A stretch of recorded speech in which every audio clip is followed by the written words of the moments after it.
yang berjudul Implementasi Pancasila dalam Pembuatan Kebijakan Negara dalam Bidang Politik, Ekonomi, Sosial Budaya, dan Ketahanan Pangan.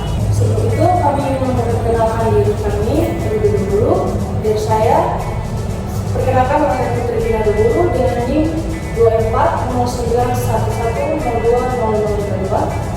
Perkenalkan, nama saya Aida Binti Saleh dengan NIM 240911030008. Perkenalkan, nama saya Natalia Pramugranti dengan NIM 240911020030. Perkenalkan, nama saya Renhard Dioso Sebutan dengan NIM 240911020022. Dan saya Priscilia Binanang dengan NIM 240911040013. Pertama, implementasi Pancasila dalam pembuatan kebijakan negara. Pancasila adalah dasar negara Indonesia yang berisi nilai-nilai leluhur, yang bersih pedoman, dan menjalankan kehidupan berbangsa dan bernegara. Nilai-nilai tersebut harus diimplementasikan dalam pembuatan kebijakan di berbagai bidang, mulai dari politik, ekonomi, sosial, dan budaya, hingga pengetahuan panganan.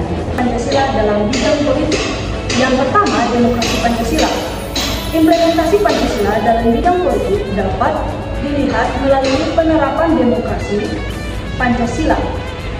Demokrasi Pancasila menekankan pada musyawarah mufakat dan pemusyawaratan untuk mencapai mufakat, serta menjunjung tinggi keadilan kesejahteraan rakyat. Yang kedua, yaitu peran masyarakat. Masyarakat memiliki peran penting dalam sistem politik dengan hak untuk memilih dan dipilih, tetap menyampaikan aspirasi melalui berbagai jalur, seperti partisipasi dalam pemilu dan organisasi masyarakat. Dan yang terakhir adalah pembagian kekuasaan, yaitu struktur pemerintahan di Indonesia yang terbagi menjadi 3 cabang, yaitu legislatif, eksekutif, dan yudikatif, bertujuan untuk menjaga keseimbangan dan mencegah penyalahgunaan kekuasaan. Ketiga, ada implementasi Pancasila dalam bidang ekonomi. Yang pertama, ekonomi kerakyatan. Pancasila mendorong penerapan ekonomi kerakyatan yang menetapkan rakyat sebagai subjek dan objek pembangunan ekonomi. Tujuannya untuk meningkatkan kesejahteraan rakyat dan mengurangi kesenjangan ekonomi. Yang kedua, keadilan ekonomi. Implementasi Pancasila dalam bidang ekonomi juga berfokus pada keadilan ekonomi yang berarti bahwa semua rakyat memiliki kesempatan yang sama untuk mendapatkan penghidupan yang layak. Yang ketiga, pemanfaatan SDA. Pemanfaatan sumber daya alam harus dilakukan secara bijak dan adil demi keberlanjutan dan kesejahteraan generasi mendatang. Pancasila mendorong penggunaan sumber daya alam untuk kepentingan rakyat banyak, bukan hanya segelintir orang. Selanjutnya ada implementasi Pancasila dalam bidang sosial budaya. Yang pertama, toleransi. Toleransi antar agama dan antar budaya adalah kunci dalam menjaga kerukunan dan keharmonisan rakyat. Pancasila mengajarkan tentang pentingnya saling menghormati dan menghargai perbedaan. Yang kedua ada keharmonisan. Harmonisan sosial budaya dapat dicapai melalui dialog, musyawarah, dan saling memahami antar warga. Hal ini menciptakan rasa persatuan dan kesatuan bangsa. Yang ketiga ada pelestarian budaya. Pancasila menekankan pada pelestarian budaya dan tradisi.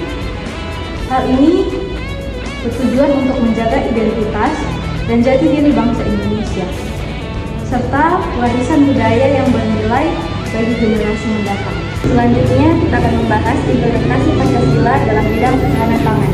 Yang pertama, kedaulatan pangan.